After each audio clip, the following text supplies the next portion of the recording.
Olá, pessoal, tudo bem?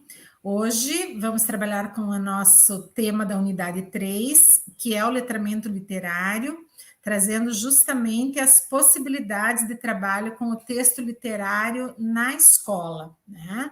Então, essa unidade tem como foco as práticas de letramento literário. Nós organizamos essa unidade a partir de 3 questões norteadoras.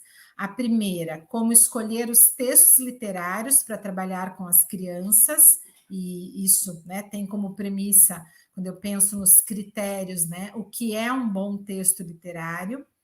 A segunda questão norteadora é que estratégias de leitura nós precisamos usar, trabalhar, ensinar os nossos alunos, pensando na formação do leitor literário. E quais os caminhos possíveis para desenvolver o letramento literário, que é a nossa parte final.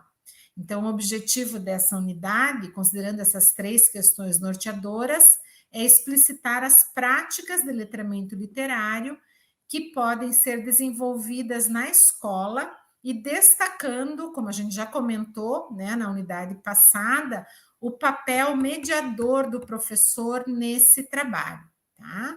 Então, na sequência, vamos começar a explorar a questão da seleção dos textos literários, ou seja, nós vamos pensar nos fatores, né, que interferem na escolha das obras, nos critérios, né, de escolha.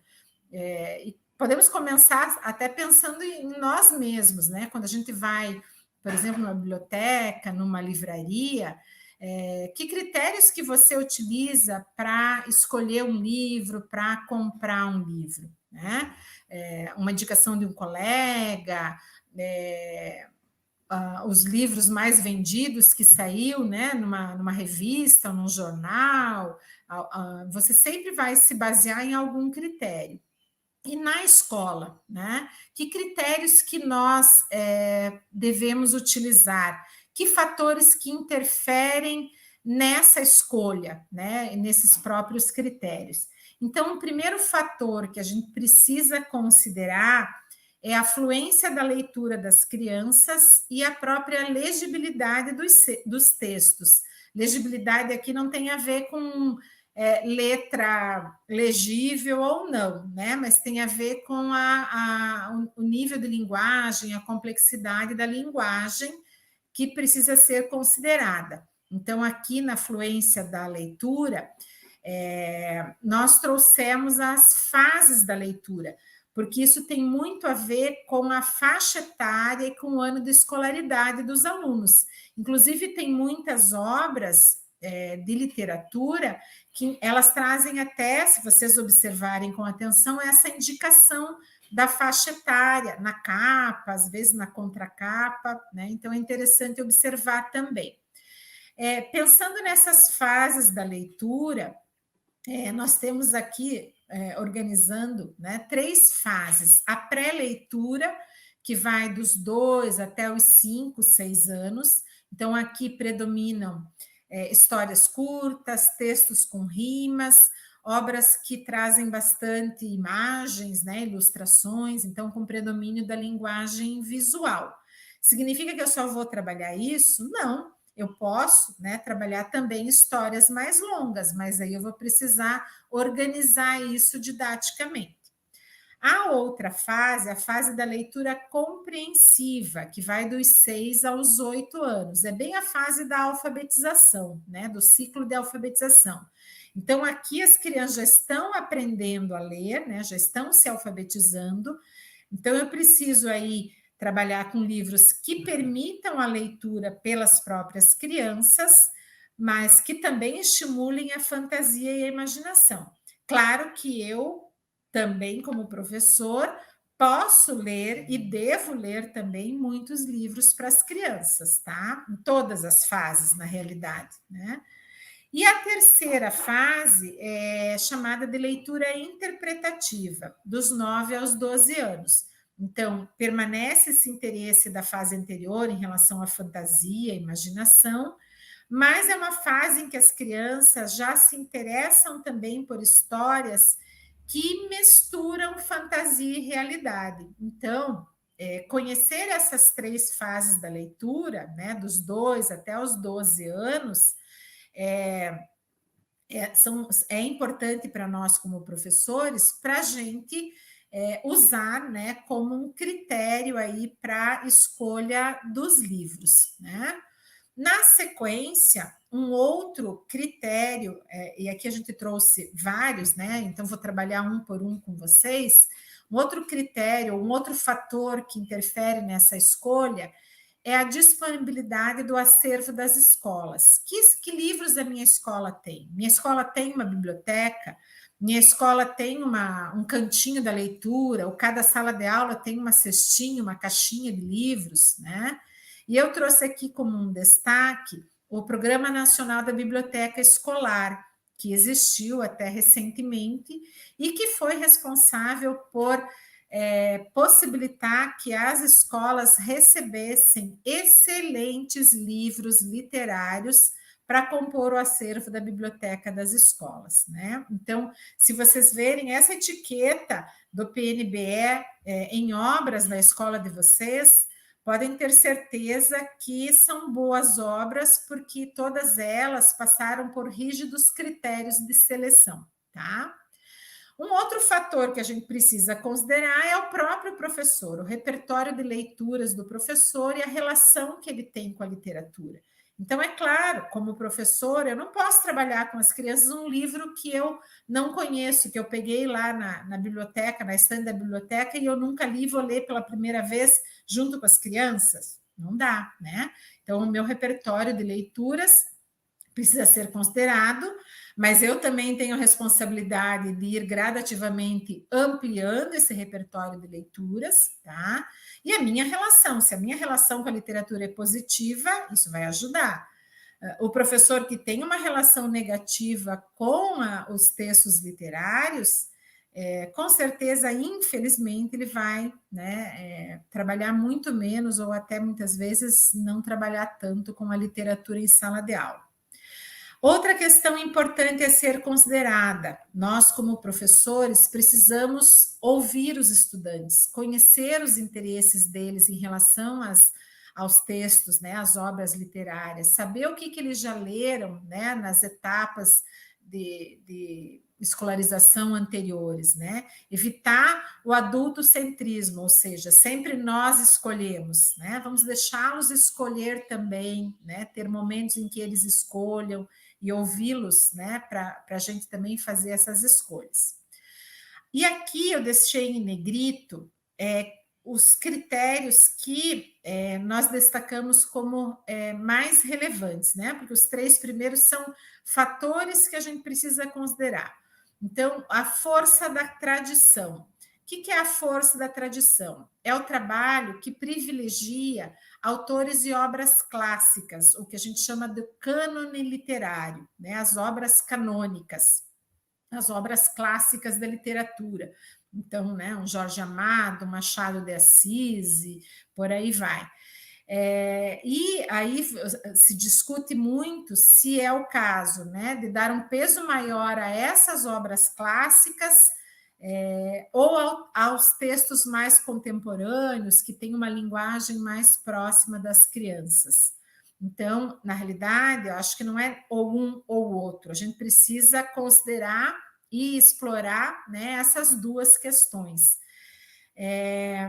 A gente também traz uma outra discussão em relação aos critérios, porque em relação ao letramento literário, o que eles falam, né, o que os autores que discutem o letramento literário trazem é a importância de trabalhar com a atualidade dos textos. E aí eles diferenciam obras contemporâneas, que são obras que foram produzidas e são lidas no meu tempo, né? E obras atuais, que podem até ser publicadas, produzidas em tempos anteriores, né, ou obras clássicas, mas que ainda hoje têm significado para o leitor. Então, eles vão dizer que, no caso do letramento literário, o critério principal é justamente essa questão da atualidade dos textos, independente se a obra foi publicada antigamente, é uma obra clássica ou é uma obra mais atual, eu preciso trabalhar com obras que façam sentido para a criança, né? Que tenham um significado, que tenham um uso, né? Um bom uso, né? Da linguagem literária. E um outro princípio importante aqui, né, que a Marta Moraes da Costa traz, o Rio do Cosson traz, é o princípio da diversidade, explorar a diversidade de autores, então, autores clássicos, autores contemporâneos, diversidade de gêneros, livros de diferentes culturas, então, contos ocidentais e contos orientais, né? Contos de fadas dos clássicos e os contos de fadas modernos, por exemplo, né? Então, explorar essa diversidade de obras literárias que a gente tem. Por isso que a gente tem que estar sempre ampliando o repertório de leituras. Terceira questão, última questão, né, relevante, é obras pedagógicas versus obras emancipatórias. Sempre nós vamos privilegiar as obras emancipatórias. As obras pedagógicas são as obras que têm como objetivo apenas ensinar alguma coisa, uma lição de moral, um comportamento para a criança. E as obras emancipatórias não. São aquelas que alimentam, né? Alimentam a imaginação, a criatividade, né? A fantasia da criança, que contribuem, né? Para a formação do leitor. Então, o nosso foco, né? Nós vamos ver lá no próximo slide, é justamente o processo, né, de escolha, priorizando as obras emancipatórias, que têm um caráter emancipatório. Se a gente entende a literatura como arte da palavra, a nossa escolha deve ser essa. E o que significa, então, esse caráter emancipatório? Significa privilegiar as qualidades estéticas da literatura, sem preconceitos ou moralismo. O que envolve a qualidade estética? São duas questões que eu preciso avaliar como professor. Qualidade do projeto gráfico e editorial dos textos, então, desde o papel de impressão, os paratextos, né, a orelha, a capa, a contracapa, a qualidade das ilustrações, o texto escrito, né, e a relação que ele estabelece com as ilustrações, coerência entre capa e conteúdo da obra, tudo isso faz parte de uma análise que eu, como professora, preciso fazer em relação ao projeto gráfico e editorial. E a segunda questão, que se relaciona à qualidade estética, é a qualidade do texto em si, ou seja, é um texto que possibilita que a criança frua, né? Que ela se envolva, que ela tenha prazer na leitura, que provoque emoções, né, no leitor, humor, suspense, medo, terror, né, afetos, ou seja, as leituras e as reflexões que ela evoca no leitor. Então, pensando nos critérios, né, para a escolha dos textos literários, acho que aqui a gente trouxe uma síntese dos principais. Na sequência, nós vamos explorar um pouquinho as estratégias de trabalho com esse texto literário. Então, aqui nós temos dois autores de um artigo que está indicado lá para vocês, a Renata Souza e o Rio do Cosson. Ele vai dizer que o letramento literário ele precisa desvelar, ensinar os alunos a desvelar as informações do texto. Nem todas as informações estão dadas. Eu tenho que ensinar os alunos a ler nas entrelinhas. Eu tenho que ensinar os alunos as estratégias de leitura. Então, essas estratégias são aprendidas e o professor atua aí como exemplo e como mediador. E eu preciso também, né, ir ajudando a constituir o repertório dos meus alunos como leitores. Então, o letramento literário, essas estratégias, elas vão, né, ajudar as crianças a examinar os detalhes do texto, a entender o contexto em que aquela obra foi produzida, como é que ela conversa com outras obras, com outros textos. Para isso é preciso o trabalho com estratégias. Eu sintetizei, então, no próximo slide, essas estratégias de trabalho com o texto literário. Não só com o texto literário, tá, gente? Com qualquer texto, são estratégias de trabalho com a leitura. Então, vou tentar aqui explicar sinteticamente, porque elas estão mais detalhadas lá no material. Primeira estratégia, explorar os conhecimentos prévios. O que a criança já sabe sobre aquele tema antes de ler o livro, né? Porque a partir desses conhecimentos, o leitor vai levantar hipóteses que, com a leitura, vão ou não ser confirmadas.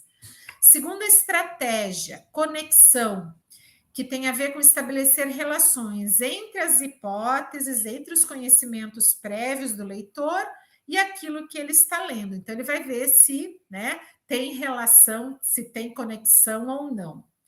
Inferência refere-se a uma conclusão, a uma interpretação que não está dada, não está explícita no texto. Significa que, né, o leitor conseguiu ler as entrelinhas do texto. Isso não se aprende espontaneamente, isso se aprende com a mediação do professor. A visualização significa, né, que a partir da leitura, os leitores vão imaginando, imaginar tem bem a ver com a palavra imagens, né? Então vão construindo na sua mente as imagens daquelas cenas que eles estão lendo, né? Também essa visualização tem a ver não só com as imagens, mas com sensações, com sentimentos que a leitura provoca, né, no leitor. Fazer perguntas ao texto, também uma outra estratégia importante. Ensinar os alunos a perceber as pistas que o texto dá. Puxa, mas será que é isso que vai acontecer? Será que é esse o principal da história? Quem será o assassino? Ah, acho que pode ser esse. Esse fazer perguntas ao texto é importante também. Sumarização significa aprender a essência do texto. O que é essencial? Aquilo que é acessório, fazer essa distinção.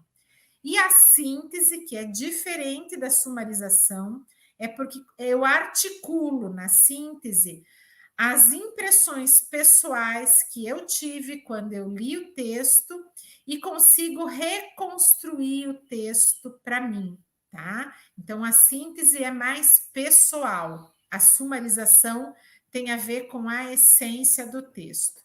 Então, essas estratégias, elas precisam ser ensinadas no trabalho com o texto literário, e o professor aí vai fazer a mediação desse trabalho, atuando como modelo, fazendo perguntas. Quando ele faz perguntas, quando ele estabelece relações, quando ele vai mostrando, né, as imagens que ele pensou, levando as crianças a, né, também visualizarem, relatarem o que eles imaginaram, ele está explorando essas estratégias, tá? Na realidade, a gente poderia trabalhar um curso inteiro só com estratégias de leitura. Bem, considerando essas estratégias, nós vamos agora, na sequência, trabalhar com as práticas de letramento literário. Então, o Rio do Cosson, ele vai explorar, nessa obra que eu, né, mostrei para vocês, do letramento literário, duas sequências para trabalhar com a literatura. E ele vai dizer que dessa forma a gente trabalha a literatura com saber e com sabor, né? Saber, a questão do conhecimento e tal, e o sabor, a questão do prazer. A primeira sequência que ele mostra, que ele explica, é a sequência básica. Ela tem 4 passos. A motivação, que é uma preparação dos alunos para a leitura do texto, normalmente feita de forma lúdica. Então, ele usa, por exemplo, uma cruzadinha com algumas palavras-chave da história. Às vezes, por exemplo, nessa obra aqui, Abrindo Caminho, que eu recomendo, a motivação que eu usei quando eu trabalhei com os meus alunos foi ler a contracapa, tá? Porque a contracapa, ela vai trazer informações que desafiam e que instigam o leitor a querer descobrir os 6 personagens que a Ana Maria Machado, né, trabalha aqui na obra. Então, a motivação. A introdução é para ser breve, onde nós vamos trazer, como professor, informações básicas sobre o autor e a obra, a leitura em si, que pode ser feita pelos alunos ou, né, pelo professor, e nesse caso, né, quando a gente, por exemplo, possibilita que os alunos façam a leitura em obras que são maiores, livros normalmente, né, maiores, ele destaca a importância do acompanhamento da leitura.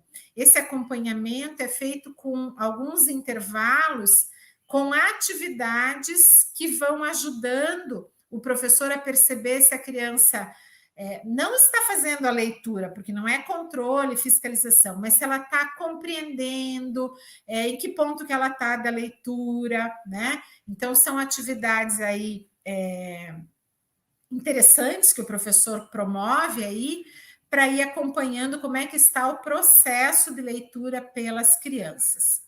E, por fim, o quarto momento é a interpretação, que ele divide em dois. Um momento interior, que é o encontro do leitor com a obra, que tem a ver com a apreensão global do conteúdo da obra pelo leitor, e um momento exterior, que tem a ver com a construção do sentido do texto. E aí, nesse momento exterior, e por isso que ele chama, né, exterior, o importante é que o aluno possa refletir com outros leitores sobre o texto lido, trocando ideias, compartilhando o que eu imaginei, o que eu pensei, que inferências eu fiz, como é que eu compreendi, né? Então, é nesse diálogo que eu consigo ampliar a minha possibilidade de interpretação do texto. Uma coisa é quando eu leio sozinho. Quando eu leio e posso, numa roda de conversa, por exemplo, trocar ideias com o professor e os meus outros colegas, eu amplio a possibilidade, né, de interpretação da obra. Então, essa é a sequência básica, não é uma camisa de força, não é para ser engessada. Eu posso, por exemplo, trabalhar junto a motivação e a introdução, né, não precisam ser separadas. A ideia é, né, ter uma sequência que ajude os professores a trabalhar efetivamente com a literatura, não só no ler por ler, mas fazendo essa mediação, tá? A outra sequência que o Rildo vai trazer é a sequência expandida. Então, essa sequência expandida, ela tem os 4 passos da sequência básica, e eu destaquei aqui os passos que são diferentes, né? Que são um plus, né? Em relação à sequência básica. Então, também tem a motivação, introdução e a leitura, tá? Os 3 passos iniciais são os mesmos, mas na parte da interpretação é onde ela se expande. Então, tem uma primeira interpretação, que é a apreensão global do texto pelo leitor. Se vocês lembrarem, tem a ver com o momento interior lá da interpretação. O que difere aqui? Tem uma contextualização, né? Que é explorar os contextos da obra. Lá no material eu apresento 7 possíveis contextos que podem ser explorados. Nós, nos anos iniciais, não precisamos obrigatoriamente explorar todos os 7 contextos. Pode ser um só, tá? Aí vem a segunda interpretação, que é o aprofundamento da leitura e o compartilhamento, que tem a ver justamente com o momento exterior, é o momento em que eu dialogo com os meus colegas, com outros leitores, para ampliar, né, a minha interpretação, por isso que chama segunda interpretação. E aí finaliza essa sequência expandida com a expansão. Essa expansão tem justamente o foco nas relações textuais, o diálogo, né, de um texto, daquele texto que eu estou lendo, com outros textos, daquele poema com outros poemas, né, daquela obra literária com outras, tá? E aí, no final, eu trago para vocês aqui na sequência um exemplo que o Rildo traz Ah, não, eu não trouxe aqui. Deixa eu contar só para vocês rapidinho. Ele traz um exemplo da sequência expandida com essa história, o Gato Malhado e a Andorinha Sinhá, uma história de amor, do Jorge Amado, tá? Vale a pena daí vocês lerem, porque daí traz os exemplos concretos de como ele fez a sequência de trabalho, né, como ele propôs a sequência de trabalho a partir de uma obra literária, tá? E olha só, nesse caso, eu usei a indicação do Rio do Cosson no livro Letramento Literário para ir atrás desse livro, porque eu já conhecia o Jorge Amado, mas eu não conhecia essa história. E adivinha se eu não fui atrás? Fui comprar num sebo a história que o Jorge Amado escreveu para o filho dele, né? Então, já gostei da indicação e fui atrás da história para comprar, e é linda a história, recomendo, fica a dica. Bem, e para finalizar, né, ainda pode compor essas sequências, tanto a básica quanto a expandida, outras atividades que ele traz assim centenas de atividades. Eu selecionei para nossa unidade essas que estão aqui nesse quadro: contos de fadas modernos, o novo personagem, entrevista imaginária, o visitante, um júri simulado, pesquisa de opinião, trabalho com diários, mudar a história, por exemplo, né, mudar o final, e ilustrações. Tá? São algumas atividades que podem compor as sequências. O que é importante, né? Essas atividades, por exemplo, transformar o conto de fadas da Chapeuzinho Vermelho, né, que tem medo do lobo, como seria essa história hoje, né? Ou inserir uma nova personagem lá dentro do texto lá da Cinderela, né, da Gata Borralheira, que são alguns exemplos aqui das atividades, elas não podem ser as únicas a serem realizadas após a leitura da obra. Tá? Elas podem ser incluídas dentro das sequências, mas não pode ser só a leitura, por exemplo, do Chapeuzinho Vermelho, e aí a transformação do Chapeuzinho Vermelho num conto de fada moderno.